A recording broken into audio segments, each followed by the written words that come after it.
Hey everyone, and welcome to a brand new video. Tonight we have 2 hours of stories as per usual. I hope you all enjoy them. If you do, please be sure to drop a like rating. I kind of want to do something fun for this video. Let's see if we can reach 1,000 likes. I remember it was probably a few years ago now. I asked for it was something outrageous, like 6,000 likes on a video or something like that. And we actually hit it, so I kind of want to see if we can do something like that again. But just 1,000 this time around. Not too long ago, I asked for 10 trillion likes on a video. I think we could possibly pull that one off too. Subscribing if you're new is also very much appreciated. Drop a comment letting me know what your favorite story was. Ways for me to improve my content. You know what the comment section is for. I do read all of them. Anyways, sit back, do whatever it is that you do to relax, and as always, I hope you all have a great night.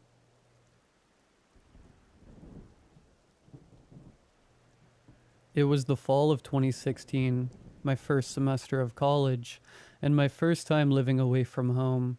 Me and my best friend Tommy moved into a dorm room on campus together, and life was great. We stayed up way too late every night eating microwavable food, playing video games, and partying with the other students on our floor. Halloween landed on a Monday that year, but that didn't stop us from throwing a wild rager. It wasn't a typical party. Everyone on the floor was in on it. Some people even decorated their rooms to be all spooky. You couldn't walk 5 feet without running into a cooler full of beers or a bottle of gin. Parties like this were not allowed, but we knew we could get away with it on Halloween. I remember walking down the hallway with Tommy, going in and out of all our friends' rooms. One room had Monster Mash blasting while they were playing drinking games. Another was lit with a black light as they attempted to hotbox the room with vape clouds. Whenever we had enough of one room, we just hopped over to the next one. It was like the college kids' version of trick-or-treating. After a few games of beer pong and way too many shots, I ended up crashing on somebody's beanbag. I don't know whose room I was in, but they had a cheesy horror movie playing on the TV, and I got sucked into it. Eventually, I snapped back to reality when someone kicked the beanbag. There you are. It was Sydney, the girl I sat next to in photography. She lived a few levels up, and I invited her to the party earlier in the day. Though nothing had been said out loud yet, it was obvious that she had a thing for me. To be honest, I liked her too. I'll never forget how she looked that night. Dirty blonde hair tied back in a ponytail, black framed glasses, a t-shirt with a purple witch riding a broomstick, and a light gray denim jacket unbuttoned. You showed up. I was still laying down, bent backwards and looking at her upside down. How drunk are you right now? She crossed her arms and glared at me with mock disapproval. I just grinned ear to ear and chuckled. She helped me to my feet, and I was hit with an intense wave of dizziness. After a few minutes of regaining control of my body, we joined back up with Tommy and everyone else for more games. No more drinking for me, though. I was too far gone already. People were constantly coming in and out of our room, and I started to notice a trend in their conversations. They were all talking about room 1113. Dorm room 1113 belonged to a guy named Levi. He didn't have a roommate. It was just him in there, and I never found out why. He was a weird one, the kind of guy to randomly derail a conversation into something completely unrelated and sometimes really dark. None of us were very close with him, but it wasn't like we hated him or anything either. I will admit, though, if I knew he was going to be somewhere, I would make a point to avoid that place. Levi was hosting some sort of haunted house in his room that night. I just laughed and said, "Screw that," when Sydney said we should go check it out. She looked up at me with a sad expression on her face. "But I love haunted houses. You're not too scared, are you?" she said with a sarcastic smirk. "Of Levi Crawford? Yeah, I'm terrified." She laughed and we continued our game. but we kept hearing passing conversations about the crazy stuff that was going down in Levi's room. I decided to ask Tommy if he knew anything about it. He told us that Levi was charging $5 for a trip into his haunted closet. Haunted closet? Are you for real? $5 to go stand in a rectangle? I thought he had to be joking. I haven't gone down to see it yet, but Chase was saying it's crazy, man. Like, I guess there's a whole other room connected or something. Tommy replied. This piqued Sydney's interest. A secret room in his closet? Nate, we have to go see it. The closet in room 1113 was the last place on Earth I wanted to be, but Sydney was so excited. How could I say no? I pulled out my wallet to make sure I had a 5. I did. She lit up with joy and I rolled my eyes. Okay, let's go see this creepy closet. Tommy, if I'm not back in 20 minutes, you better call the police. He laughed and agreed. We walked down the hallway and found a line of 5 people waiting outside the door that read 1113.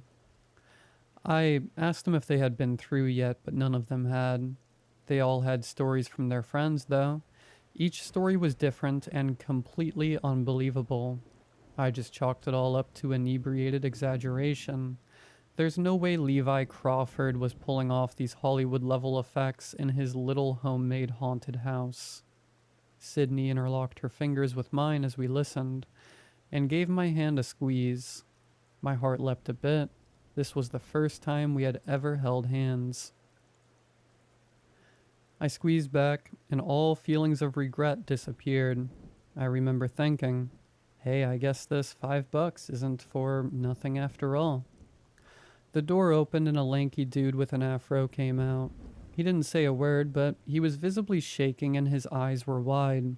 Then he just slowly walked out the front door of the building.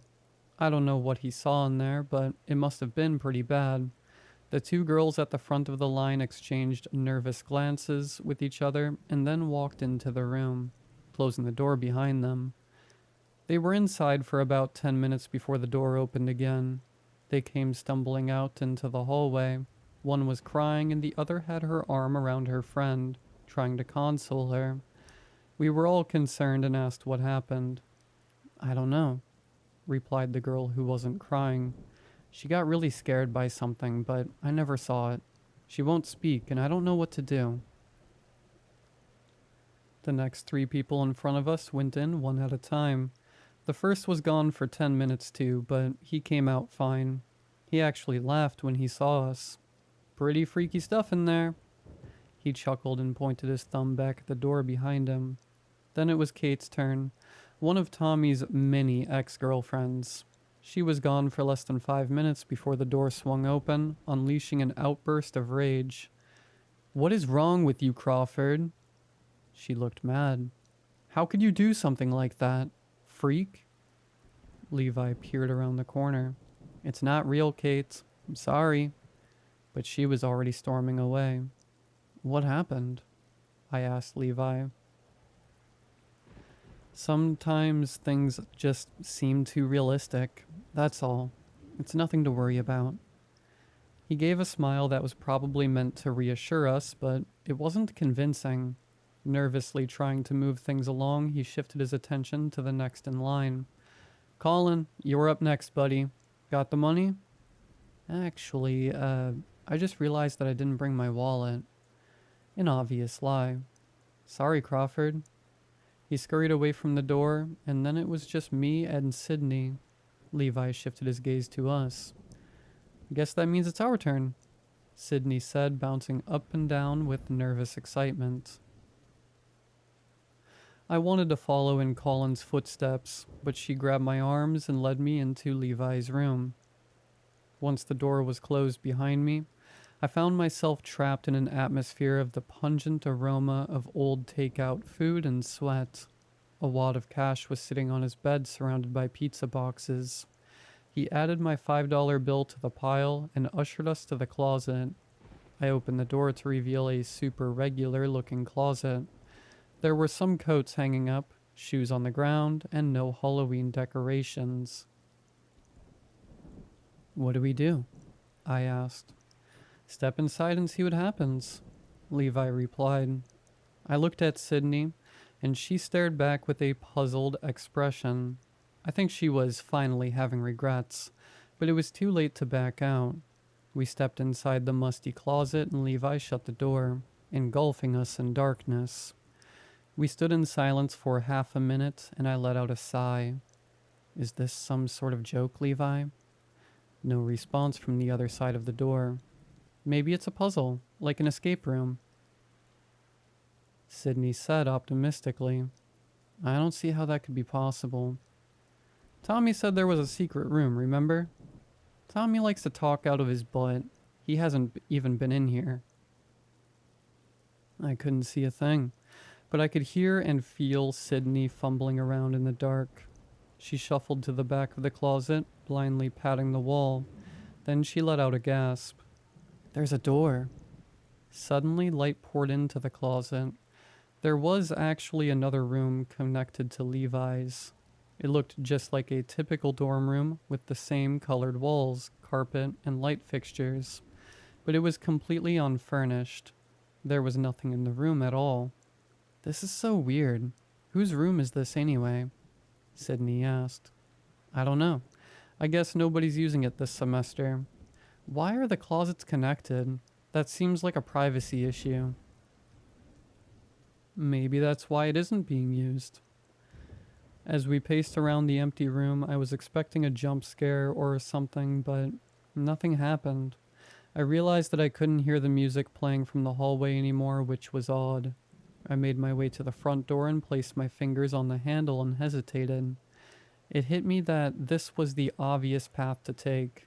Certainly Levi had something set up on the other side of the door to scare anybody who opened it. I lowered my hand and looked through the peephole first. Complete darkness. He taped over the peephole. What do you think Crawford put on the other side of this thing, Sid? I turned around and noticed that she was staring out the window. She didn't seem to hear me. Her full attention was fixed on something outside. I went over to her. Hey, you alright? Then I saw what she was looking at. Out in the field, something was staring back at us. It was dark and the shape was hard to make out, but I could tell it was tall. Its eyes were glowing white and its head looked deformed. We kept on staring at it, expecting it to move or something, but it didn't. That's a pretty good prop. I wonder how he made that thing. Where the hell are we, Nate? Her voice said shaky. What do you mean? This isn't our campus. My blood went cold. She was right. Why didn't I notice? This window should be facing the courtyard outside, and the other buildings should be visible. All we could see was an open field. I think I'm too drunk for this, Sid. Let's go back. She nodded but kept her eyes glued to the figure outside. I grabbed her hand this time and she jumped a little, but it broke her trance and she finally looked at me.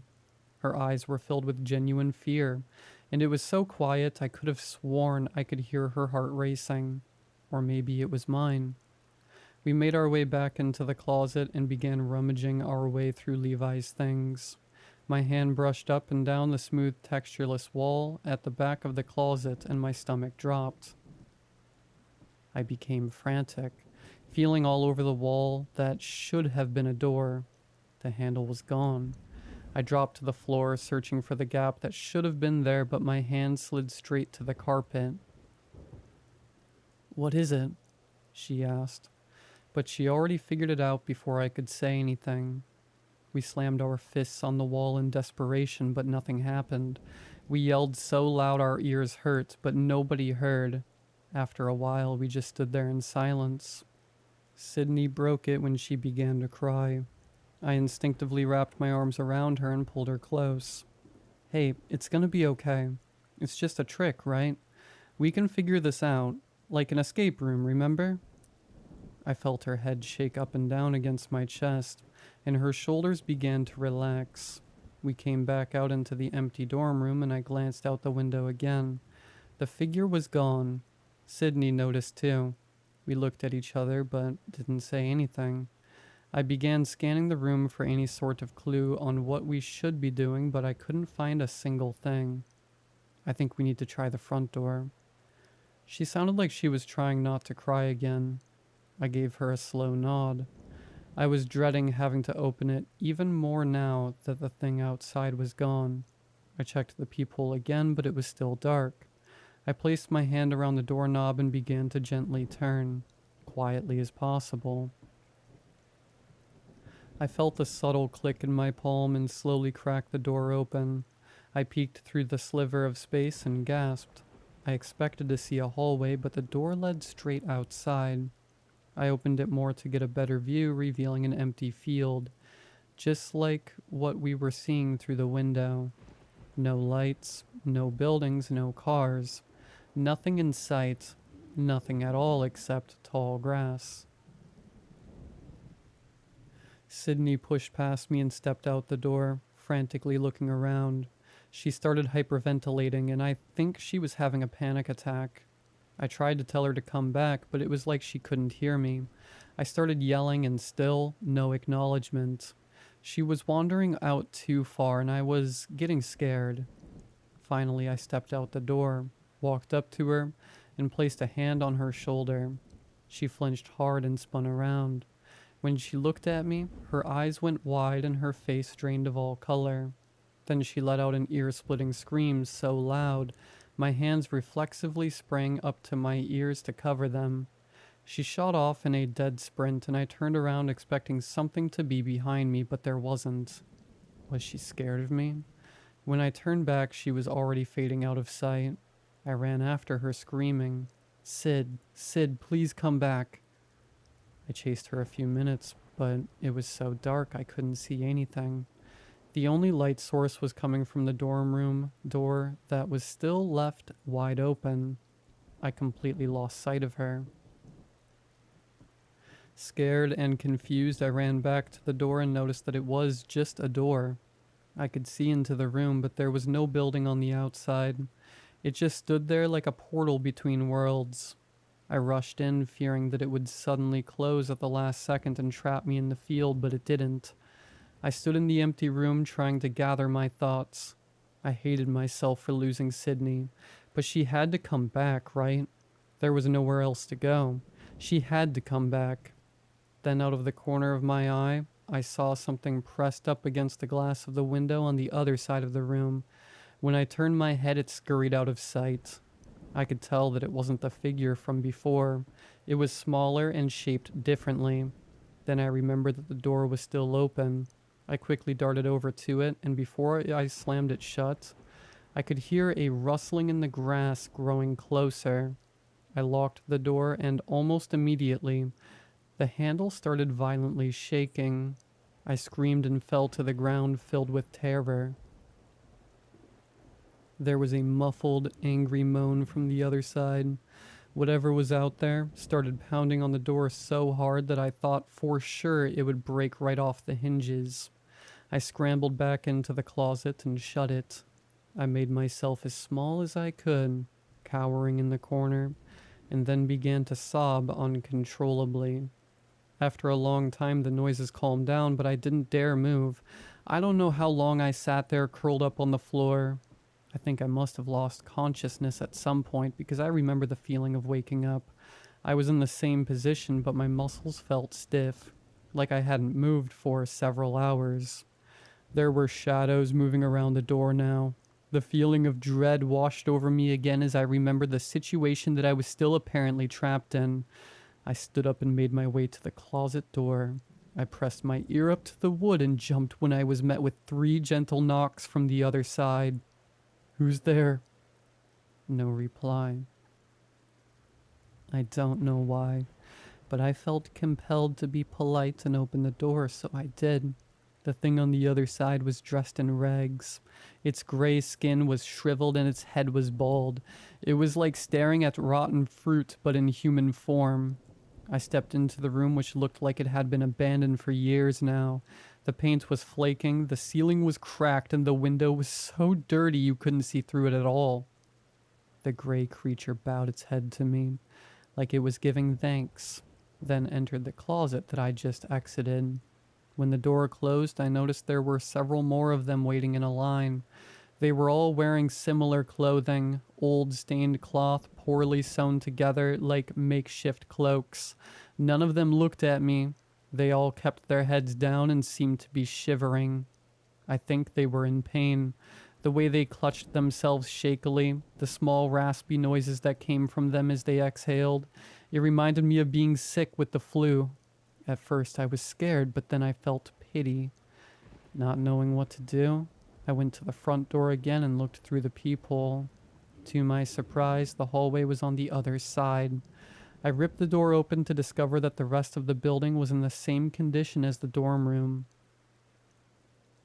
I stepped out and peered down both ways out of the hall, and then faced the room again. The gray, wrinkly things weren't shivering anymore.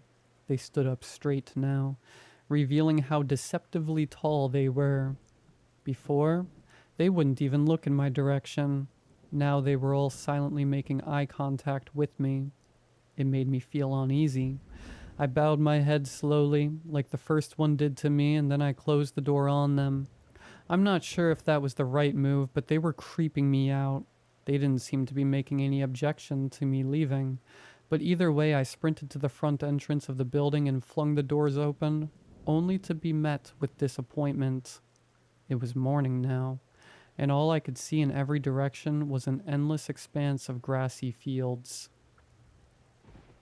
I stared at the emptiness for a while, calling out Sydney's name and hoping that maybe she would hear me.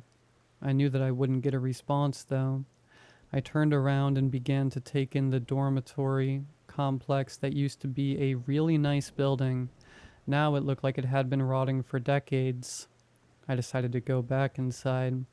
Maybe those gray things could help me somehow. I didn't want to face them again, especially after how they were looking at me when I left, but I didn't know what else to do. Then I realized that I didn't actually know what door that was. It was connected to Levi's. I guess that would make it 1114. I started making my way back in the direction I came from when I heard movement. I froze in place. It sounded like someone was rummaging through something metallic. Slowly, I tiptoed to the corner and peeked around it. The thing that was pressed up against the window last night at the end of the hallway attempted to get into the vending machines. I got a much better look at it this time, and the image will be forever burned into my brain. It had human skin and human limbs, but way too many of them. The way it crawled around was spider-like. Some of its arms were tiny and frail, while others were freakishly long and muscular.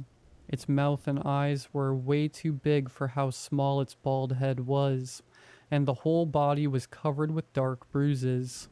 I got the feeling that it wasn't always like this. Some sort of terrible mutation experiment gone wrong. I don't know, but it was horrible to look at.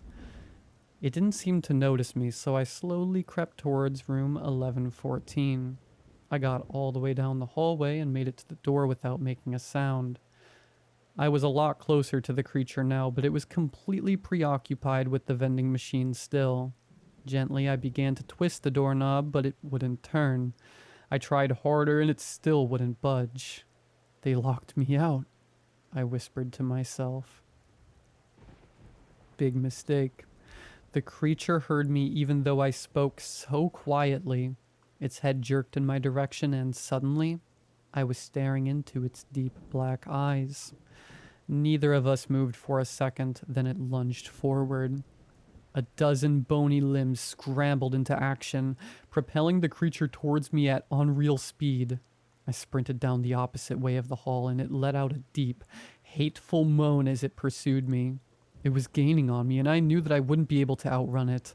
I had to think of something fast. I don't think I could successfully fight it, so the only other option was to hide. My own dorm room was coming up, and I made the split decision to try it. Thank God the door was unlocked. I slammed it behind me as fast as I could and locked it.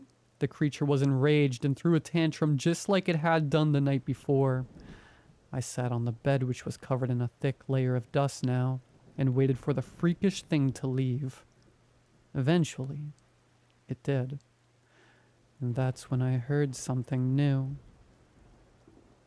Coming from my own closet was the sound of radio chatter.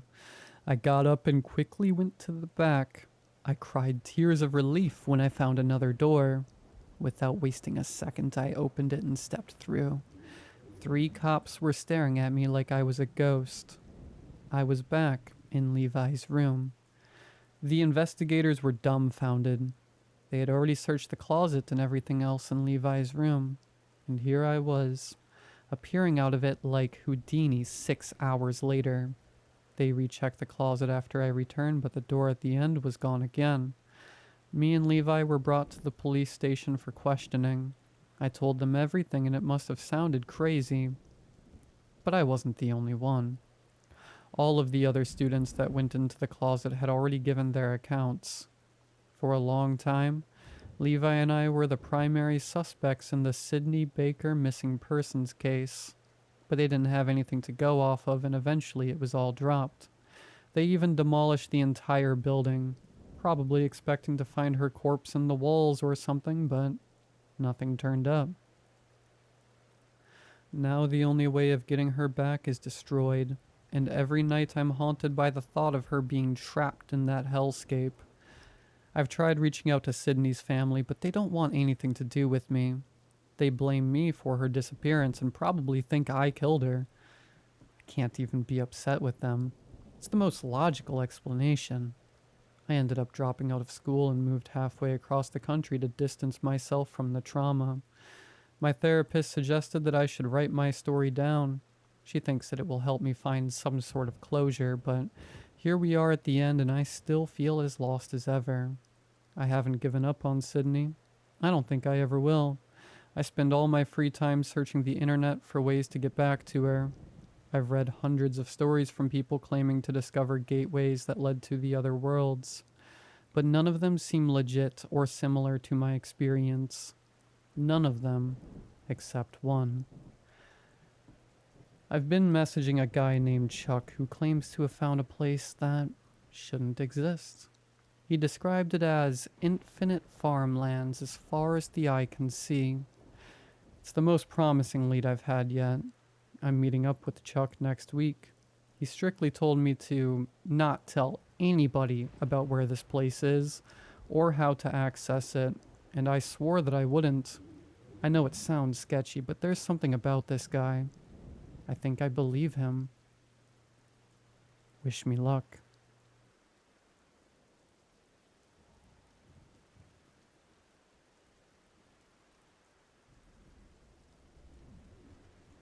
I'm still trying to figure out how to start this off.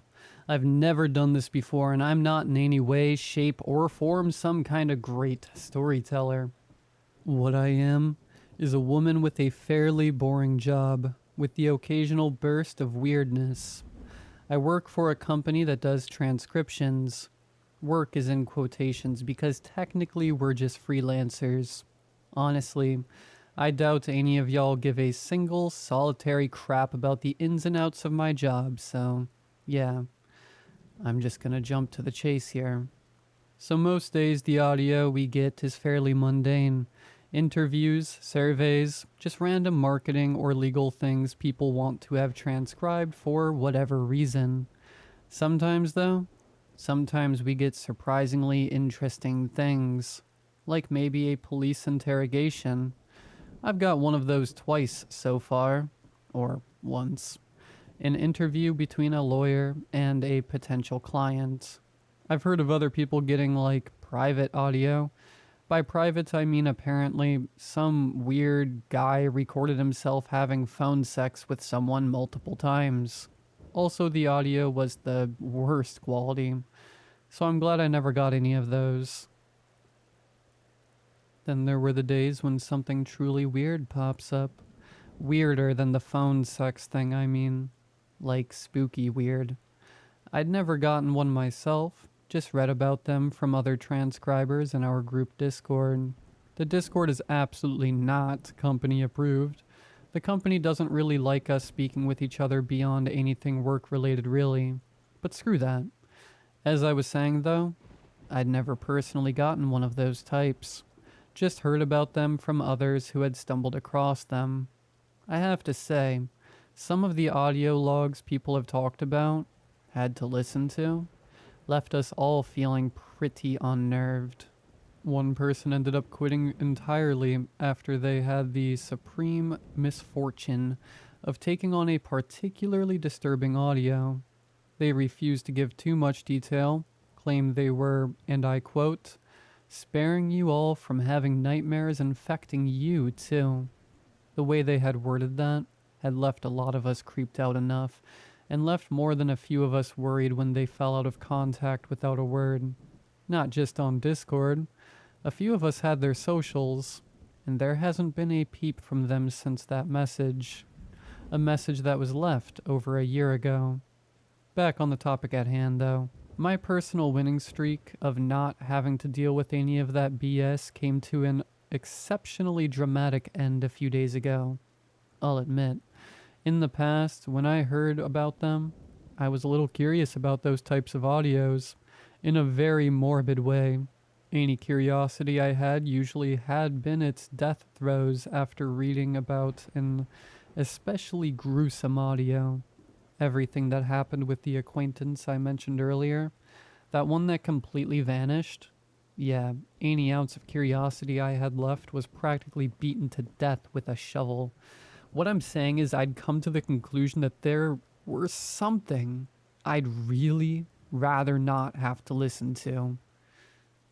Enough of my rambling. I'm going to post a copy of the transcription below.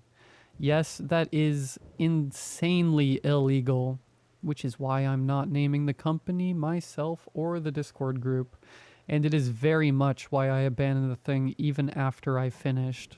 I don't think I'll be linked back to my account if someone else picks it up. They're only ever marked as previously abandoned when we pick up a dropped audio, so whoever takes credit for doing it, hopefully, shouldn't face anything. I got points docked for dropping it after the allotted grace time, but I'd rather have as little tying me to this as possible. You know? Anyway, enjoy, I guess. Transcription begins. Male interviewer 1. I know you've been here for several hours now, Mrs. Smith, but we need you to go over this just one more time for us. It will help our investigation immensely, and could potentially save lives. Are you ready? Mrs. Smith. Yeah, I guess. Why, can I get some water or something? Male interviewer 2. That won't be possible at the moment, Mrs. Smith. Mrs. Smith. You can't just take a moment to get me some water? Male interviewer 1. I apologize, ma'am. I know you must be thirsty, but we need to get this done as fast as possible. The sooner it's done, the sooner it can be used to aid us. I give you my word. Once we're finished, I can make sure you get some water.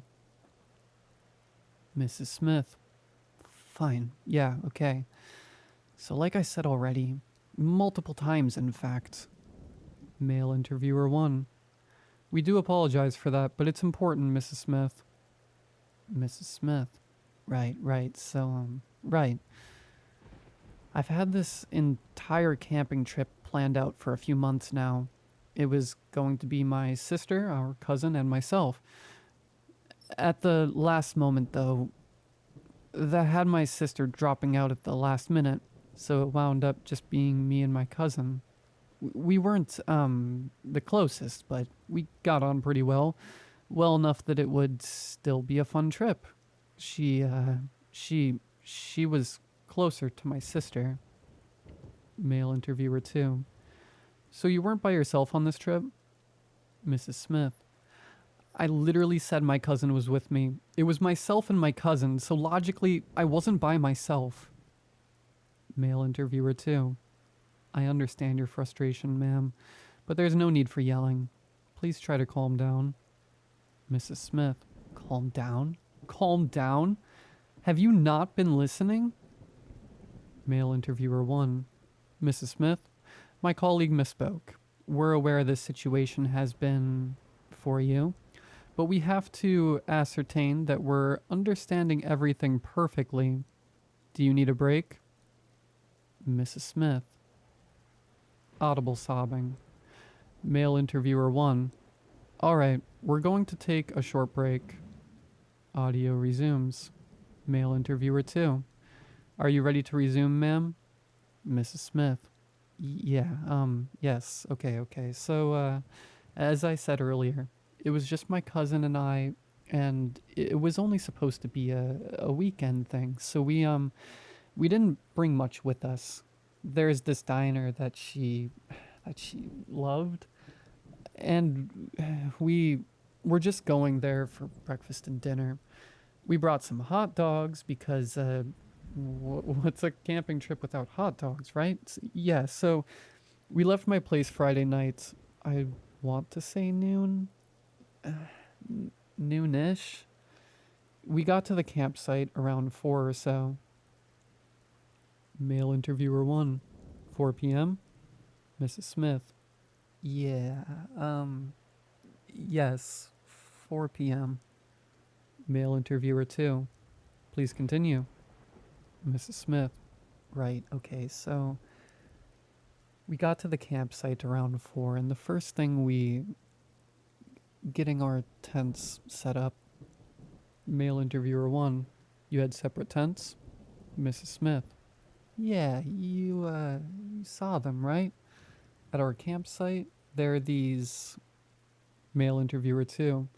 There wasn't much left of either of your tents, Mrs. Smith, which is why we needed clarification. Mrs. Smith. Oh, okay. I didn't. I hadn't been back to the campsite. I didn't know. Male interviewer 1. We understand, Mrs. Smith. Please continue. Mrs. Smith. Okay, we had separate tents, like I said, and had taken us, my sister and I mean, camping all the time when we were younger, so, getting them set up was easy. After that, we went to the diner for dinner. That would have, I think it was around 8. We made it back close to 10. It was dark out. Male interviewer 2. What did you notice once you'd... Mrs. Smith. We started a campfire. We wanted to roast some marshmallows after going to bed. Make some s'mores. It was... At this point, the audio became severely distorted for several minutes before resuming. Mrs. Smith. I don't know what time it was exactly. When I checked my phone, the battery was it was dead. I remember thinking that was weird because it hadn't been a little over 50% when I went to sleep, but yeah, it was dead. So yeah, it's hard to say the exact time it had been. Interviewer 2. If you had to guess though, what would you say, ma'am? Mrs. Smith. I thought you needed to be perfectly clear about everything. Isn't that what you said? Interviewer 1. We do need to be precise as we can, Mrs. Smith. However, having the beginnings of a timeline would prove immensely helpful to us. Mrs. Smith. Right. Yeah. Sorry. If I had to guess, maybe somewhere around 6, maybe a little before that. It wasn't dawn yet, but it wasn't completely dark either. Interviewer 2. Perfect, thank you. Mrs. Smith, continue please. Mrs. Smith. Yeah, sure. It was before dawn. And my cousin wasn't an early riser. She'd normally never get out of bed before 10 on the weekends, but it was hearing her that woke me up. Interviewer 1. Hearing her? What do you mean? Mrs. Smith. I heard her talking. I thought at first that she did that sometimes, but I realized pretty fast that her voice was coming from somewhere in front of my tent. Her tent had been beside mine. Interviewer 1. I see. Could you hear what she was saying? Mrs. Smith. Not really. No, I heard the tone, though it was the same tone she used on stray cats and dogs when we were kids. Just really gentle. Do you know what I mean? I heard her talking like that, and I immediately thought she was doing something stupid, like trying to pet a raccoon or something. Interviewer 2. Was that what she was doing, Mrs. Smith? Mrs. Smith. You know it wasn't. You know what? Interviewer 2. Mrs. Smith, do you need to take a break? Mrs. Smith. I don't need a break. I need you to stop asking me these stupid questions. You know exactly what she found. I've told you and told you and told you, but you keep making me repeat it, making me remember it. I got out of my tent and I saw her, and I saw that thing, and it looked like a deer. It looked like a deer, but it was so wrong. And looking at it made my skin crawl. But she was trying to help it. She thought it was sick, and she. Interviewer 1. I know this is hard for you, Mrs. Smith. I understand it's incredibly unfair of us to ask you to go through this, but we have no choice. If we want to prevent this from happening again in the future, we have to ask these questions. We have to get a clear picture of what happened. Now, please, can you continue? Mrs. Smith. God, yeah, I can continue. I'm so sorry. I'm so sorry for... Interviewer 1. There's no need to apologize, Mrs. Smith. Your reaction is understandable given the circumstances. Mrs. Smith. Thanks. Thank you. There was a deer, and she was, crouched in front of it. Really, really close.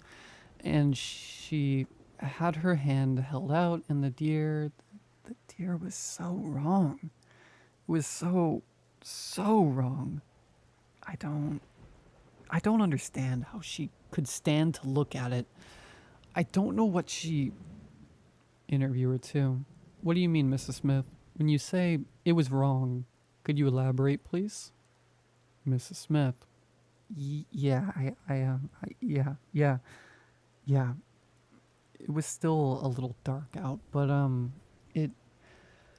there was enough light to see that its face was, it was really messed up. I mean, its bottom jaw was just hanging off. Not like its mouth was open or broken. I mean, it was hanging off. I think the only thing keeping it attached was, God, its skin and muscle. Just that. The deer would move its head and its jaw would sway like a wind chime. Interviewer 1. Mrs. Smith, do you need the trash can? Mrs. Smith, no, I'm okay. Oh, Christ. Yeah, I need it. Audio resumes. Mrs. Smith, God, I'm so sorry. Interviewer 1. It's fine, Mrs. Smith. You experienced something traumatic. That was a perfectly normal reaction. Mrs. Smith. The only thing normal about any of this. Interviewer 2. Are you well enough to continue, ma'am? Mrs. Smith. Yeah, I'm good. Was the most noticeable, but there was a lot wrong with it. The way it was standing, the way its body was angled. I could see some of its side. There was skin missing. I mean, I'm pretty sure I saw part of its rib cage. Oh, something pale, but I remember that it looked mobile. Interviewer 2. What do you mean by mobile, Mrs. Smith? Mrs. Smith. I mean, it looked like it was moving. Like it was squirming almost, but that's not quite. I mean, I don't think that's the right word, but it's all I can think of to describe it. It looked wrong. I don't understand how she could have seen that thing and felt like it was safe to approach. How was it even standing? It should have been dead. It should have been dead, but it was standing there. And she was crouching and talking, and she had her hand held out, and I saw its throat bulging. It was bulging, and it was grotesque. Like something was moving and pushing, and did she see it? Did she see what it was doing? Interviewer 2. If this is anything like similar reports we've received, it's very likely she didn't, Mrs. Smith. Mrs. Smith. What do you mean? What is this? What does that mean? Interviewer 2. Could you continue, please, Mrs. Smith? Mrs. Smith. No, I can't continue. What does that mean? What the hell does that mean? She didn't. How could she not? Interviewer 1. I realize this is stressful and frightening for you, Mrs. Smith, but we need you to continue, please. Mrs. Smith. Jesus Christ. Fine, right. I just want to know why this happened. Interviewer 1. I give you my word, Mrs. Smith. Once you've finished giving this final statement, we'll make sure you understand everything. Mrs. Smith. Thank you, really, okay. Throat was bulging, like I said. It was bulging and moving, and out of its mouth, something. God, something came out. It looked like an arm, not normal. God, nothing was normal. Nothing was normal about any of it. But the arm, it was... My cousin was maybe 2 feet away from the deer, right? 2 feet. And the arm, the fingers came out first. Out of the deer's mouth, came out, wiggling, and they were pale. They shone in the moonlight, and they were wet. Not from blood. It didn't look dark enough. Interviewer 2. What happened next, Mrs. Smith? Mrs. Smith. Next? Jesus Christ. Next was the rest of the arm. As pale as the fingers, and it was long, and it looked segmented, but not segmented exactly. It was like too many elbows. The deer's jaw, it fell off, dropped to the ground, and the arm kept stretching towards, and she just stayed there crouching. I was screaming then. I remember that. I was screaming at her for her to move, to run something, but she just stayed there. I think she was talking to the thing. And oh God, it grabbed her, the arm grabbed her, and it started pulling her back with it. It was withdrawing back into the deer, and it was bringing her with it. And she never screamed, not once, not even when I could hear her bones breaking and she was being folded in half. And she never screamed, and I ran. Oh God. I'm sorry. I'm so sorry. I ran. I left her. Interviewer 1. I know this has been difficult for you, Mrs. Smith. I appreciate your going over this with us. Would you like that water now, ma'am? Mrs. Smith. God, yes, please. I could really use some water. Male Interviewer 1. Absolutely, Mrs. Smith. Can you bring her some water to drink? I believe we're finished now. Male Interviewer 2. Of course. Male Interviewer 1. There we go. And still cold as well. I'm sure that will help. Mrs. Smith. Yeah, I've been talking for hours and... Yeah, thank you. Male Interviewer 1.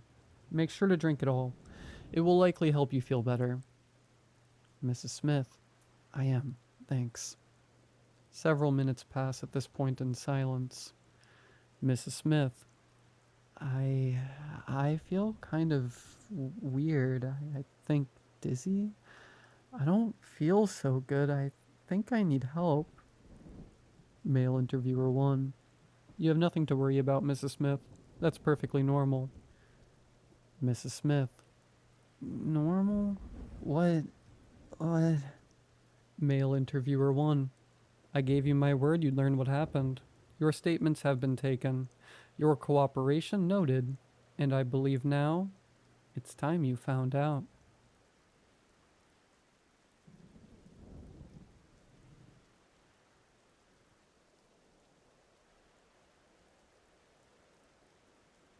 I don't mean they'd leave for a party or a night out.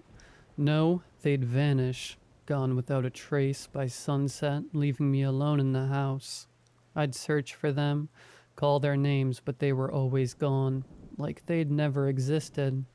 It wasn't something we ever talked about. The next morning they'd be back, acting as if nothing had happened, like it was just another night. But it wasn't. I knew that.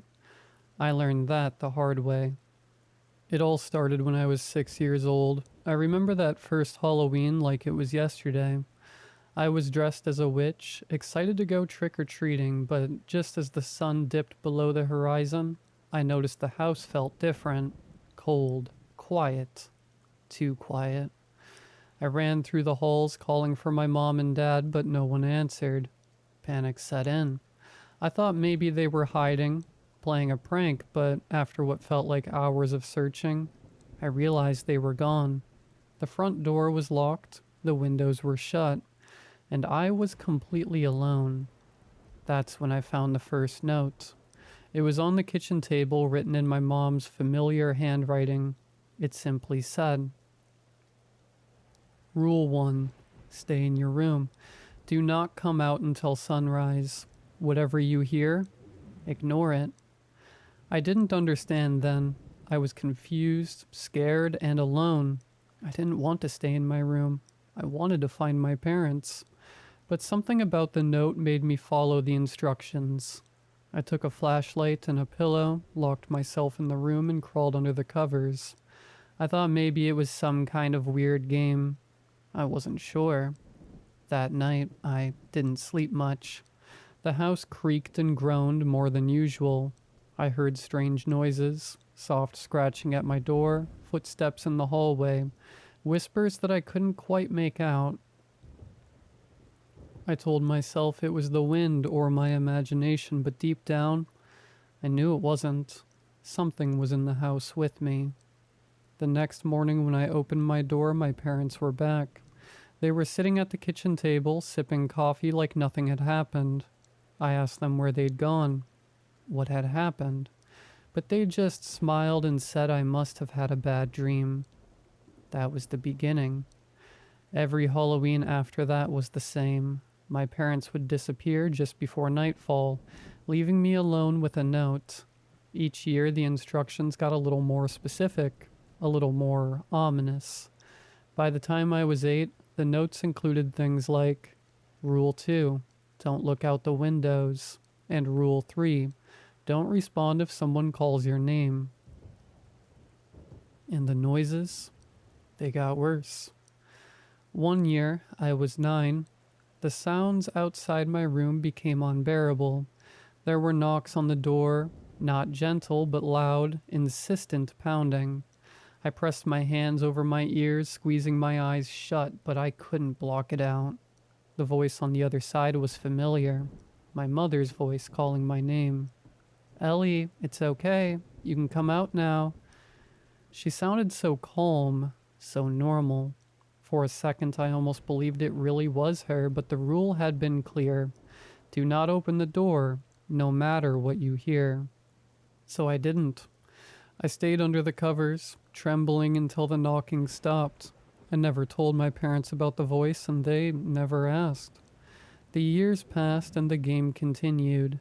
It became a twisted Halloween tradition. While other kids dressed up and collected candy, I stayed inside, locked in my room, listening to the house come alive with things I couldn't see. I became used to the notes, the strange noises, and the feeling of being watched. It was all part of the game, my own haunted ritual. But when I turned 13, everything changed. That year, the note was different. I found it on my bed just as the sun was setting, but instead of the usual instructions, it said, Rule 4. There's something new in the house tonight.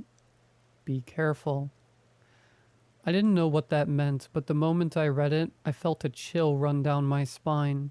Something new. What did that mean? I locked my door as usual and tried to settle in for the night, but I couldn't shake the feeling that something was terribly wrong. The noises started earlier than usual.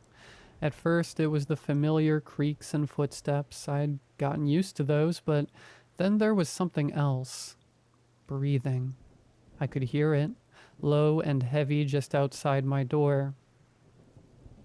It wasn't human. It was too slow, too deep. I pressed myself against the headboard, clutching my flashlight like a weapon, even though I knew it wouldn't help. The breathing moved away after a while, but then came the scratching. It wasn't at my door this time. It was coming from inside my room. I whipped the flashlight around, scanning the walls, the ceiling, but there was nothing. The scratching grew louder, closer, until it felt like it was coming from beneath my bed. My heart pounded in my chest, my throat dry with fear. I didn't dare look under the bed. I was too scared of what I might find. The scratching stopped abruptly, replaced by a soft, childlike giggle. The sound of it froze the blood in my veins. It wasn't me. It wasn't my parents. Something was in the room with me. I backed up against the wall, holding the flashlight out in front of me like it could protect me from whatever was there. The giggling continued, soft and mocking. I whispered to myself, "It's not real. It's just a game." But I didn't believe it anymore. Suddenly there was a loud bang on the door. The whole room seemed to shake with the force of it. I dropped the flashlight, plunging myself into darkness. The breathing was back, but this time it was right outside my door. Bang. Another hit. The door shuddered. Bang. The lock rattled. Whatever was out there was trying to get in. I scrambled to pick up the flashlight, but my hands were shaking so badly I could barely hold it. The banging grew more violent, each hit sounding like the door was about to give in. And then, just as suddenly as it started, it stopped. Silence. Pure, deafening silence. I held my breath, waiting, listening for any sign of movement. Then the voice returned, soft and sweet like honey. "Ellie, it's okay. You can come out now." It was my mother's voice again, but this time I knew it wasn't her. I didn't answer. I didn't move. I just sat there, frozen in fear, praying for the night to end. The voice called out again, more insistent this time. "Ellie, don't be scared. It's just a game." My hands were trembling, and I could barely hold on to the flashlight. The voice kept calling, but I stayed silent. I knew the rules. I knew I couldn't open the door, but then something strange happened. The door, it began to unlock. I heard the soft click of the lock turning, and the handle slowly twisted. "No," I whispered, pressing myself against the wall, willing the door to stay shut, but it was too late. The door cracked open, just a crack, but enough for me to see a shadow in the hallway.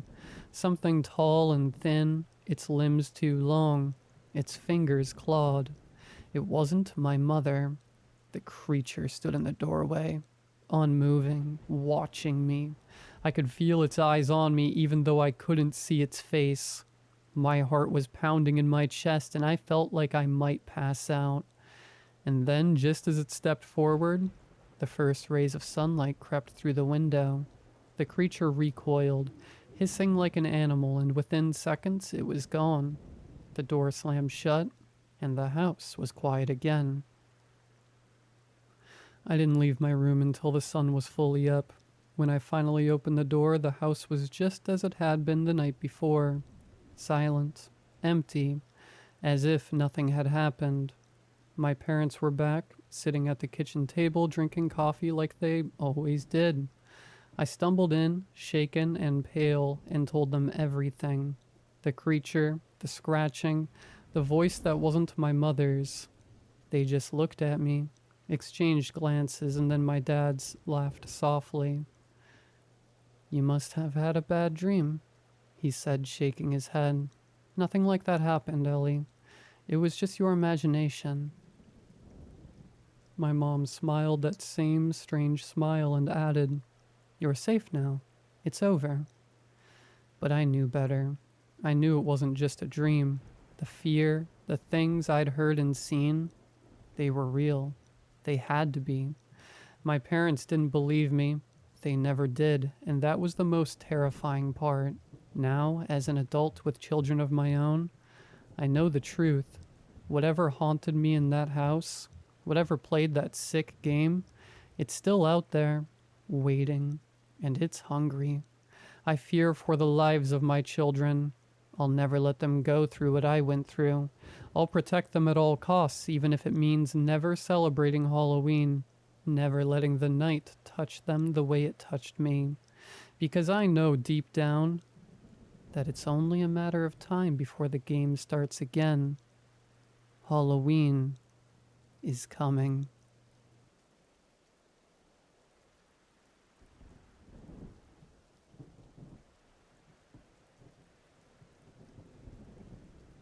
This probably requires some backstory. Years ago, back when the town was first founded, one of the buildings, the schoolhouse actually, collapsed during a town meeting and killed several people. The town was too new to have a proper graveyard yet, so they buried them in the forest towards the edge of town, planting a maple tree at each grave. Obviously, that was almost 100 years ago, but the forest still stands there. The town has kind of developed around it, but no one, not even the big corporations that have moved in, have suggested building there. It's something of an open secret. No one in the town really speaks of it, and it's not in any of the history books. My history teacher told me back in middle school that if the town acknowledges it, then they have to change the zoning and junk. Everyone knows about it though, which leads me to what happened tonight, the first senior guard night. It's a tradition dating back to just about the day they rebuilt the school, if the rumors are to be believed. The senior class goes into the woods, starting with the first frost, finds the graves, and stands vigil over them. Tonight's not exactly a full moon, but the forecast is predicting non-stop rain after tonight. It was chilly, and the leaves that had fallen were crunching underfoot as we made our way into the woods. Spotting the graves was like second nature to us, who'd grown up in the shadows of the trees. The trick is to spot a maple tree of about the right age, and then check underneath for a divot in the earth. As the bodies decomposed, the earth caved in on them, leaving pockmarks in an otherwise smooth forest. The town is small now, but it was straight up tiny then, and there are more students than there are graves, meaning some of us have to double up. I'd volunteered to take Jaden, the new kid as it were, with me. He tromped next to me, all but pouting at being stuck with me. He'd been hoping to have one of the girls take him with her, but no such luck. Tonight was too important for flirting. I was trying to explain everything to him, the history, the tradition, the rules, but I could tell he wasn't listening. He kept pulling out his phone even though we didn't have service, and then tripping because he wasn't watching his feet. I wanted to groan, but I held myself back. I mean, it was annoying, but he had just moved here. The fact that he'd agreed to do it at all was a win. I spotted the grave ahead in the pale light of my flashlight and nudged him to get his attention as I stopped in front of our grave for the night. As I shed my backpack, I heard the rest of our classmates getting into position all around us. Nothing but the sound of footsteps in the dark. Excuse me. I recognized the voice from a few trees over. My lighter isn't working. Can someone help? Give me a moment, I called back, dropping my backpack and digging through it. My brother had told me to pack multiple ways to start a fire, and I remember being glad I had followed his advice as I pulled out a book of matches from my front pouch. Next to me, Jaden had shifted uncomfortably, and I had barely looked up as I reassured him. I'll be right back. You'll be fine. Bentley was crouched down over her grave, frantically flicking the lighter. She flinched when I came around the corner, but relaxed when she saw it was me. I know my lighter was working back at the house, but I can't get my hand steady enough to light it. She smiled shakily. No worries. I squatted down next to her. Where's your candle? Right here. She held out a large glass candle with a picture of sheets online on the front. My mom packed me like 7 extra. She's worried about me. I gave her a tense grin as I struck a match. My family's the same way. I don't think any of my candles smell this good, though. She gave me a small grin in return. Right, you guys are super traditional. Well, I'm better than Caleb. He brought tea candles. Tea candles? The flame danced for a moment at the end of the match before catching the wick alight. Those aren't going to last the whole night. She clutched her candle in both hands, looking relieved now that it was lit. He brought like 2 whole bags. He's not too worried. I gave her my matchbook as I stood up, telling her that it was a good idea to have another way to light her candle, just in case.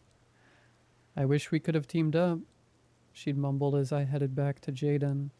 The last bit isn't too important to what happened, I guess, but I'm not leaving it out. Back by our grave, Jaden wasn't too happy, and I sighed before going about setting us up too. According to my watch, we had 18 more minutes before midnight. The only thing we'd told Jaden to bring besides his coat was a candle, but he told me he hadn't. My mom told me I wasn't allowed to be out here in the woods with a lit candle. She said if it was that important, I could play a video of a candle burning on my phone. Rolling my eyes, I dug out 2 beeswax candles from my backpack and passed one to him. He protested, but I promised I wouldn't tell his mom, and he finally went quiet. I didn't have a second candle holder, so I instructed him to hold it tilted away, so the dripping wax wouldn't land on him, and get us both lit. All around me, little pinpricks of light flares as everyone finished getting ready. The forest was eerily still as the last few minutes crept by. I didn't have to look at my watch to know when midnight hit. A low moaning swept through the grass, and even through my many layers. I felt a chill take hold. Any conversation that had been going on died, and we all braced ourselves for the night to come. Well, almost all of us. The heck? Jaden muttered. Then the wind started up, rustling through the leaves that hadn't fallen yet, before building in strength, tearing at our clothes. Through it all, my candle flame never wavered, pointing straight up. Dude, Jaden was up in my face now, candle dangerously close. What is going on? I shoved him back, harder than I meant to. I told you, these are graves. Graves outside of a cemetery. It was clear that the importance was lost on him. Just as suddenly as the wind arose, it stopped, and mist began to rise. Cemetery, graves, whatever. They're consecrated. I started whispering low and fast. But they couldn't do that with this one, because the priest died in the accident too, which means that these graves are left without any protection. Jaden gave me a horrified look. Protection from what? I didn't have time to answer him as the screaming started, first at one side of the forest, and then the other, until the whole woods was filled with it. It sounded like my classmates, but I knew it wasn't them.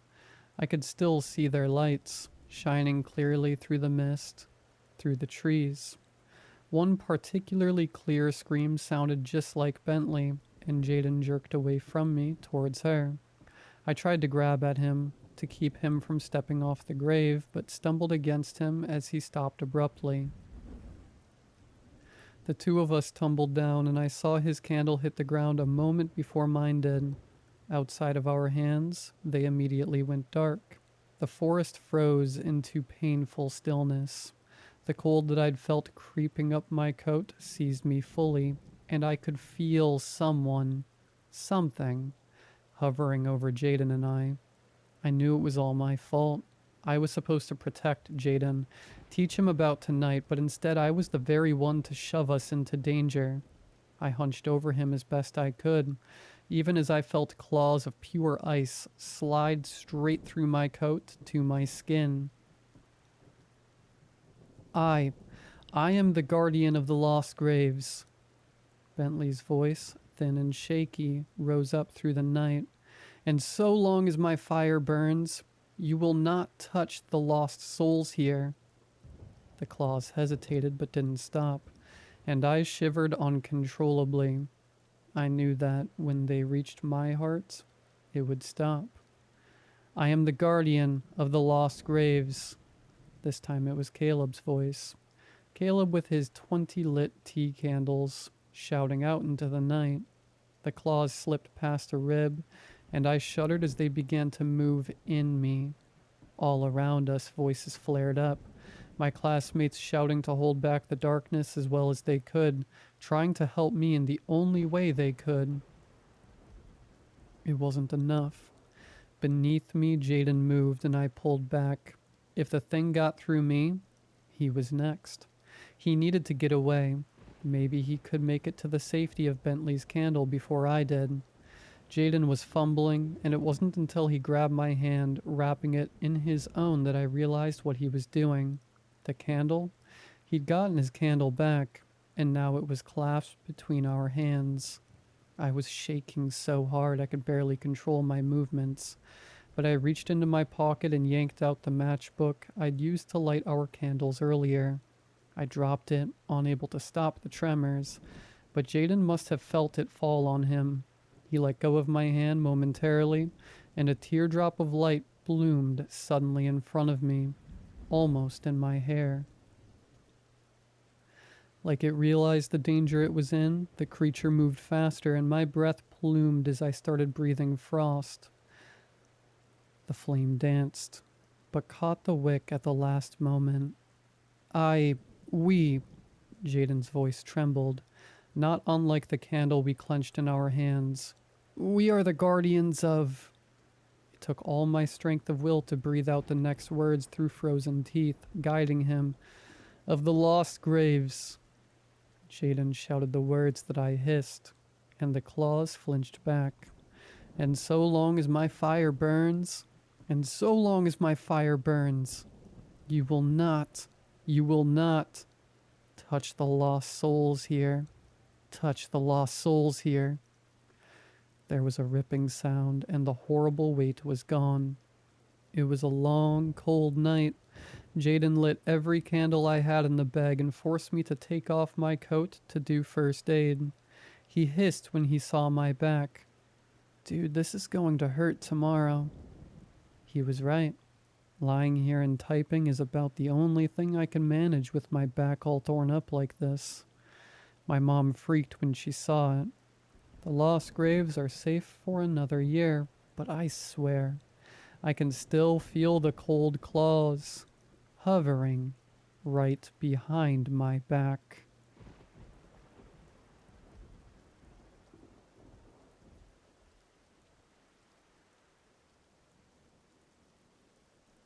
It all started when we were walking to the bus stop. I've never bothered getting a car because of how cheap and mostly reliable public transport was here. A friend of mine worked close to my office, so we often took the same bus home. Lately, I've noticed an increase in pigeons downtown and near where we waited for the bus. Personally, I liked the birds. I thought they were a bit goofy, and aside from all the poop they left, I didn't think they were a problem. My friend, Matt, hated them. He often had a new insult for the birds. That day was no different. At least 20 pecked around at the sidewalk in our path. He ran at them to startle them, causing the flock to move further down. I frowned at him for being so cruel. I think any city with a pigeon problem also has a pigeon person. Someone who appeared homeless, took care of the birds, or treated them as if they were friends. Our local pigeon man was between us and the bus stop. He was dressed in a long black coat regardless of the weather. He fed and petted the birds as he talked with them.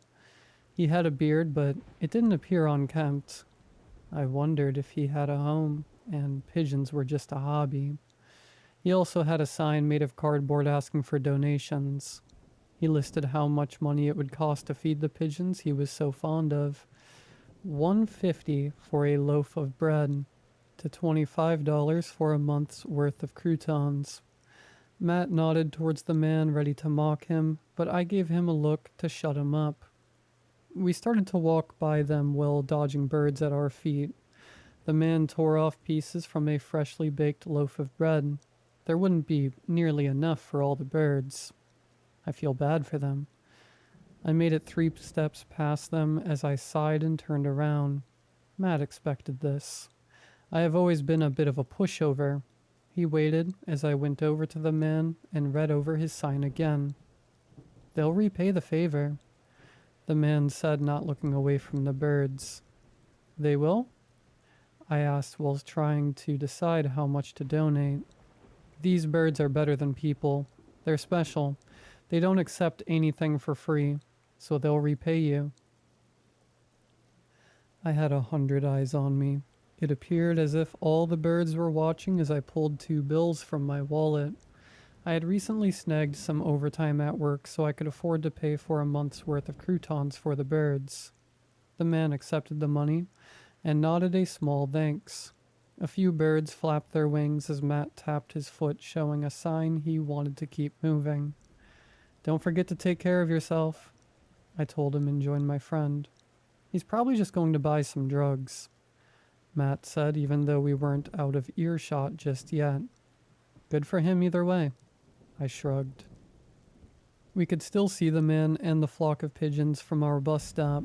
True to his word, he went inside the small store he had been standing in front of and came outside with a big bag of croutons. At least someone was taking care of the poor birds. But wasn't bread bad for them? It made them happy, so that was something. Our bus arrived and I had forgotten all about the exchange. It was only until a small incident happened a week later that I was reminded of the pigeon man. I had been about to cross the street and had stepped off the curb when a pigeon flew in front of my face, scaring the hell out of me. Thankfully it did, because a car turned when it shouldn't have. If I didn't step back, I would have been hit. I stood stunned over what happened, my heart racing a mile a minute. Looking up, I spotted the bird that saved my life sitting on a power line. I could have sworn it nodded at me. The day after I nearly died, I was walking to the bus stop, but without Matt. The pigeon man was sitting on the ground looking after his birds again. I walked over to him and got down low so we could talk. I only have this much on me today, I said, offering a $5 bill. You still have 3 weeks left, he said, and didn't reach out to take the offered cash. I was confused. Glancing over, I saw so many of those birds staring in my direction. Their eyes appeared as if they understood what was going on. A pigeon helped me out the other day. I wanted to repay it. Here. He finally took the bill and I stood back up. It would be nice if I could feed the bird that saved my life regardless of whether it meant to or not. But who knew what one it was? And I also hoped this man was taking care of himself and not just the birds. I noticed my bus drive by us. I darted down the street hoping to catch it in time. I scared a few birds as I ran down the street, expecting the bus to drive away at any second. When I reached the stop, I noticed the reason why it hadn't moved. A bunch of pigeons were sitting in the road blocking the bus and other traffic. They flew off after I got on. To be honest, I didn't give it to the man expecting favors from the pigeons.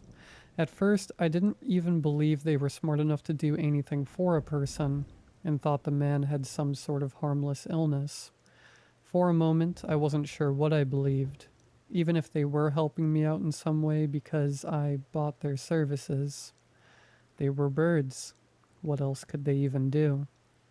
In the back of my mind, I was counting down the days until my so-called pigeon contract ended. On the final night, I came home very late because of some final project crunch at work. My girlfriend also had been working nonstop to finish a big project. She was an artist who did massive paintings that sold at a local gallery. She would spend a few months creating new pieces and living off the pay from the last batch. We were both suddenly hurting for cash because the gallery ordered 3 more large pieces, and that meant she needed to pay for materials she hadn't budgeted for. Once they were finished, it would be worth it. "You're late," she commented, stretching and greeting me by the door. "I heard Matt was going out tonight. Did you go with him?" The apartment smelled of paint, even though she had all the windows open. She was covered with all sorts of colors and needed a shower. I bet that's just what she had been about to do before I walked in the door. No, I was at work. I wanted to finish some stuff so I could have tomorrow off.